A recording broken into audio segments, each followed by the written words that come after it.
नमस्कार, सत श्री अकाल, आदाब। दोस्तों, आप सबका आज के वेबिनार में बहुत-बहुत स्वागत है। नाम आपको पता चल चुका होगा कि आज हम किस चीज़ के बारे में बात करने वाले हैं। दोस्तों, आज हम बात करने वाले हैं एक ऐसे टॉपिक के बारे में, जो मुझे लगता है कि हम सब से कहीं न कहीं जुड़ा हुआ है। ये हो सकता है कि आप में से कुछ लोग शायद इसको अच्छे से हैंडल कर पाते हों, कुछ लोग शायद ना कर पाते हों। आज मेरी कोशिश ये रहेगी कि मैं आप सब लोगों से मिल कर के बातें करूँ और कुछ वैसे नॉर्मल तरीके आजमाएं, हम लोग सीखें उनके बारे में, जिसके थ्रू हम लोगों के साथ बातें कर सकें। जी हाँ दोस्तों, आज हम बात करने वाले हैं एक वैसे टॉपिक के बारे में जिसका नाम है unknown to known, means how to talk to strangers. जो अजनबी लोग होते हैं उनसे कैसे बातें करें, उनसे बातों की शुरुआत कैसे करें। जैसे आप जानते हैं कि हमारी इंडस्ट्री में प्रोस्पेक्टिंग का बहुत बड़ा रोल होता है। हमें प्रोस्पेक्टिंग करनी होती है और उसके बाद से बहुत सारे और भी स्टेप्स आते हैं। प्रोस्पेक्टिंग होता है, फिर फॉलोअप होता है, प्लान प्रेजेंटेशन, बहुत सारी चीजें हैं जो होती हैं उसके अंदर। तो सबसे पहली बात कि होता क्या है कि जब आप इस काम की शुरुआत करते हैं कि तो शुरुआती कुछ दिनों के अंदर से ही आपके जो अपने नोन होते हैं उनको तो आप कांटेक्ट कर चुके होते हैं। आफ्टर सम टाइम, कुछ समय के बाद फिर ये सिलसिला शुरू होता है कि आप अननोन लोगों को कांटेक्ट करें। अब सीधी सी बात है, अननोन लोग आपकी बातें क्यों सुनेंगे भला, या अननोन लोगों को कांटेक्ट करें भी तो कैसे करें। इसके लिए हमने एक अलग से इसके ऊपर सेशन किया था कि सोशल मीडिया के थ्रू कैसे अननोन लोगों को टैप किया जाए। आज हम बात कर रहे हैं फेस टू फेस लोगों से कैसे बातें करें, और खास करके जब कोई अनजान हो, जिससे आप पहली बार मिल रहे हो, जिससे पहले आपकी मुलाकात नहीं हुई हो। तो ऐसे लोगों से जब भी कभी आपको अगर मिलना होता है तो फिर उनसे बातों की शुरुआत कैसे की जाए, वो अपने आप में एक कला है। जी हाँ दोस्तों, मैं जानता हूं कि आप में से बहुत सारे लोग इस कला में निपुण भी होंगे। इसका इस्तेमाल आप कहीं ना कहीं किसी न किसी रूप में कर भी रहे होंगे। लेकिन मैं चाहता हूं कि आज एक बार फिर से हम लोग इसके बारे में बात करें, जिसमें हमारी कोशिश होगी कि उन कुछ गूढ़ बातों को समझने की, जिसका इस्तेमाल अगर हम करते हैं तो मैक्सिमम 80 to 90% उसमें आपका सक्सेस होने के चांसेस हैं, आप सक्सेसफुल होंगे। चलिए, इसकी शुरुआत मैं करना चाहूंगा एक छोटी सी कहानी के साथ, जो एक घटना है जो मेरे साथ घटी थी काफी पहले। तब मैं एक स्टूडेंट ही था और इतना सब कुछ जानता नहीं था। इनफैक्ट इस इंडस्ट्री के बारे में मैं कुछ भी नहीं जानता था। ये बात है ईयर 2002 की। जी हाँ, ईयर 2002 की बात है। मैं मुंबई गया हुआ था, और आप में से जितने लोग मुंबई में रह चुके हैं या घूम चुके हैं उनको पता होगा कि मुंबई जाने के बाद जब वहां पर आप गेटवे ऑफ इंडिया के पास जाते हैं तो वहां से समुद्र के दूसरी तरफ जाने का एक जगह है, एलिफेंटा केव्स जाते हैं, और वहां से फेरी चलती हैं, जो बोट्स चलते हैं, वहां से करीब 1 घंटे लगते हैं, और दूसरे साइड एलिफेंटा केव्स लोग घूमने के लिए जाते हैं। तो मैं भी वहां से एलिफेंटा केव्स फेरी पे बैठ के गया वहां घूमा फिरा। वापस आने के लिए फिर से उसी फेरी से वापस आना होता है। तो मैं वापस आकर के जो जेटी होता है जहां पर वो फेरीज आते हैं, वहां पर मैं बैठ के वेट कर रहा था। मैं बैठा हुआ था और जो चेयर्स लगे हुए थे, जो प्लास्टिक वाले चेयर्स होते हैं ना, जो एक साथ जुड़े हुए होते हैं, एक साथ वो 2-3 का जो एक सेट होता है जो जुड़े हुए होते हैं, मैं उसी पे बैठ करके इंतजार कर रहा था। उसी दौरान मैंने क्या देखा कि एक फॉरेनर, एज होगा उसका नियर अबाउट यही करीब 30 इयर्स के आसपास का एज होगा, वो आया और आसपास इधर उधर देख रहा है, और पीठ पे बैग रखे हुए था, और पीछे की तरफ होते हुए, मतलब बैक गियर में ही वो वहां पर चेयर पे बैठने की कोशिश कर रहा था। मतलब उसका एक्टिविटी से लगा वो बैठने वाला है, लेकिन मैंने देखा कि उसका सीट टूटा हुआ था वहां पे। तो मैंने सीधे बोला, ओ बीवेयर, सीट्स आर ब्रोकन। जब मैंने इतनी बात कही, वो पीछे मुड़ के देखा और उसके बाद देखा कि अरे हाँ, सच में सीट टूटी हुई है। वो बोला, oh thank you so much, you saved me. So इस तरीके से वहां पर हमारी बातचीत की शुरुआत हुई। यानी कि एक स्ट्रेंजर आदमी है, मैंने उसको देखा कि शायद कुछ एक्सीडेंट हो सकता है, टूटी हुई कुर्सी पर बैठता है तो गिर सकता है या कुछ परेशानी हो सकती है। तो मैंने नोटिस किया, और नोटिस करके उसको ये बातें बताई, और उसके बाद ऑफ कोर्स उसको अच्छा लगा होगा कि चलो किसी ने मुझे हेल्प किया है। और इस तरीके से हमारे बातचीत की शुरुआत हुई, और उसके बाद फिर हम लोग बातचीत किए। फिर पता चला कि वो लंदन से है, उसका नाम जोसेफ था, और इस तरीके से बातें करते करते पता चला कि ट्रैवलिंग उसका हॉबी है, वो ब्लॉगर भी है, वो बस दुनिया घूमते रहता है, और 2 लाइक माइंडेड पीपल की मुलाकात हुई। ये बहुत पहले की बात है, जब मैं इन सब चीजों के बारे में कुछ भी नहीं जानता था, लेकिन मेरी एक छोटी सी बात ने एक ऐसे इंसान के साथ मेरा रिश्ता बनाया, जिसके साथ मेरा रिश्ता आज भी है। आज भी हम लोग सोशल मीडिया के थ्रू जुड़े हुए हैं। दोस्तों, इस एग्जाम्पल के थ्रू बस मैं आपको ये बताना चाहता हूं कि आपको कोशिश क्या करनी है कि आप जहां कहीं भी मौका मिले, जब भी आप किसी से कनेक्ट हो पाए, चाहे वो अनजान ही क्यों ना हो, आप जरूर कीजिए। मैं मानता हूं कि हर किसी का अपना अपना एक अलग स्वभाव होता है। कुछ लोग अंतर्मुखी होते हैं, कुछ लोग बहिर्मुखी होते हैं, इंट्रोवर्ट, एक्सट्रोवर्ट, आप जानते होंगे। लेकिन कितनी बार ऐसा होता है कि अपने स्वभाव के विपरीत जाकर के भी कभी कभी कुछ वैसी चीजों को डेवलप करना पड़ता है जो आपके लिए फायदेमंद हो।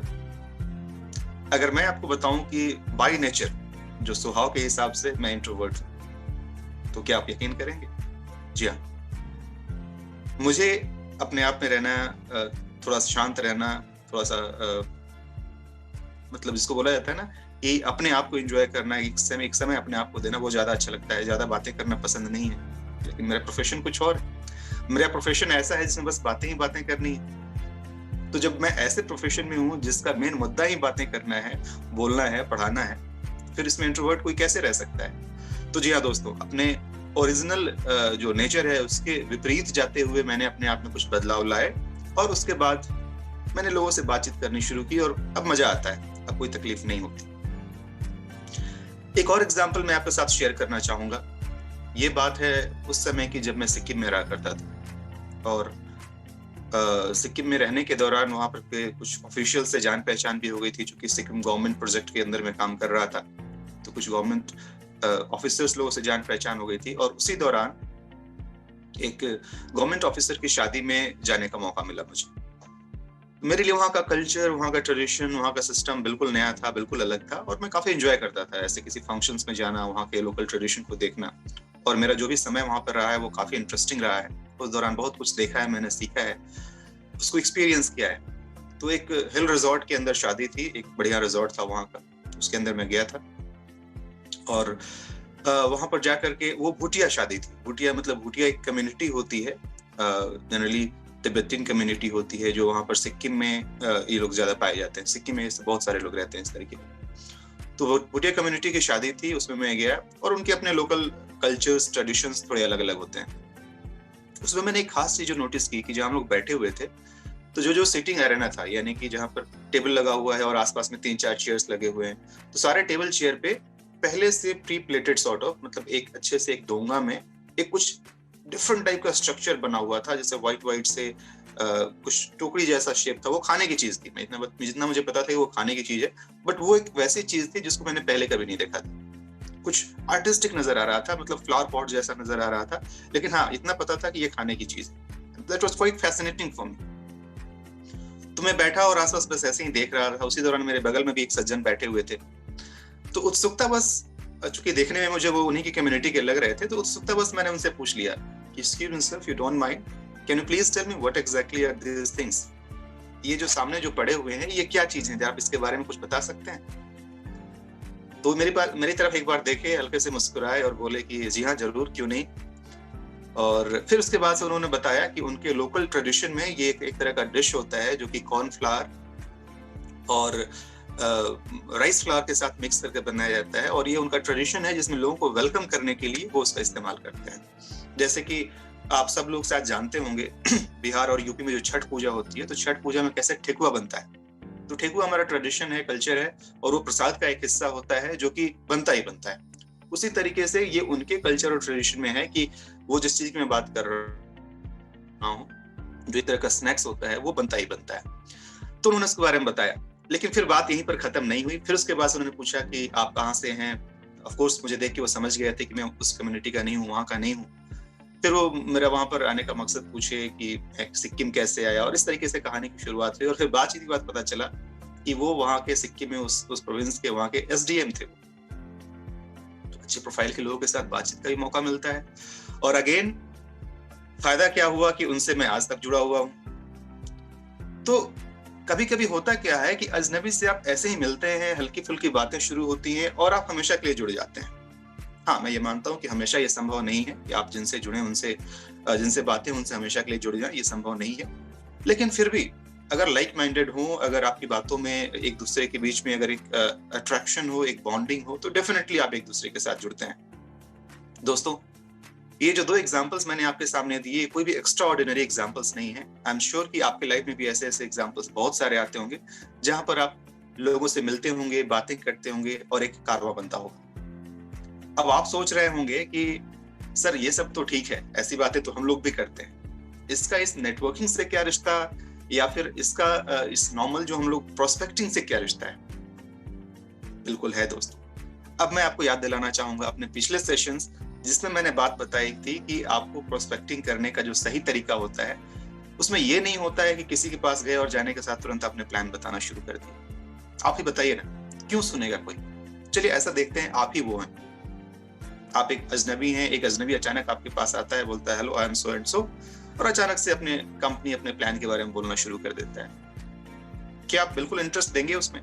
क्या आप सुनना चाहेंगे? आप सुनना भी नहीं चाहेंगे, चाहे वो कितना ही अच्छा क्यों ना बोल रहा हो। इसके लिए जरूरी क्या होता है कि पहले आप एक वार्म अप बनाइए, एक दूसरे के साथ एक बॉन्डिंग बनाइए, एक दूसरे को जानिए, समझिए। अच्छा, एक और चीज होता है कि जनरली चूंकि आपके अंदर तो ये खलबली मची हुई होती है कि कितनी जल्दी मैं बताऊं, कितनी जल्दी मैं इसके बारे में सामने वाले को बताऊं। 2-4 बातें आपने की नहीं और तुरंत वो निकलना शुरू हो जाता है। कंट्रोल, कंट्रोल, थोड़े कंट्रोल की जरूरत होती है। अगर आप इमीडिएटली बोलते हैं ना, यू स्पिल द बीन्स, तो अगर आप तुरंत अगर इसको बिखेर देंगे, तुरंत अगर बोल देंगे, तो हो सकता है तब तक वो रैपो ना बन पाया हो कि वो आदमी उस बात को सुन पाए या समझ पाए। मेरा ये मानना है और पर्सनल एक्सपीरियंस है कि जनरली फर्स्ट मीटिंग में आपको कोशिश करनी चाहिए कि आप इस प्लान के बारे में कोई भी बात ना करें, अपने इस कॉन्सेप्ट के बारे में कोई बात ना करें। पहले आप नॉर्मली उनके साथ एक रेपो बनाएं, एक जान पहचान बनाएं, हेलो हाय करें, और फिर धीरे धीरे जब एक दूसरे के बारे में बातें होने लगेगी कि आप क्या करते हैं, आप क्या करते हैं, उस दौरान आप उनको बहुत प्यार से बता सकते हैं कि अपने प्रोफेशन के अलावा आप ये भी एक काम करते हैं और जिसमें हर किसी का भलाई है। हाँ, आपका दिखाने का नजरिया अलग हो सकता है, rather than थिंकिंग कि हाँ कोई एक प्रोस्पेक्ट आपके अंदर जुड़ रहा है, आपकी कंपनी में आ रहा है। आप इसको इस तरीके से भी दिखा सकते हैं कि ये एक ऐसा काम है जो समाज सेवा है। आप खुद के लिए नहीं, आप समाज के लिए कर रहे हैं, इसमें समाज का फायदा है। लोगों को रोजगार का अवसर मिलता है, आपको लोगों से मिलने का मौका मिलता है, और इसके अपने अलग अलग तरीके होते हैं। वो एक अलग टॉपिक है, जिसके बारे में हम लोग फिर कभी बात करेंगे। मैं क्या समझाना चाह रहा हूँ कि ये जो भी मैंने 2 बहुत ही साधारण से तरीके बताए आपके, जो साधारण सा मैंने इंसिडेंट्स बताया, इस इंसिडेंट्स के थ्रू आप ये समझ सकते हैं कि आपके लाइफ में भी ऐसे बहुत सारे मौके आते होंगे जिस दौरान आपको मौका मिलता होगा किसी से बातें करने का।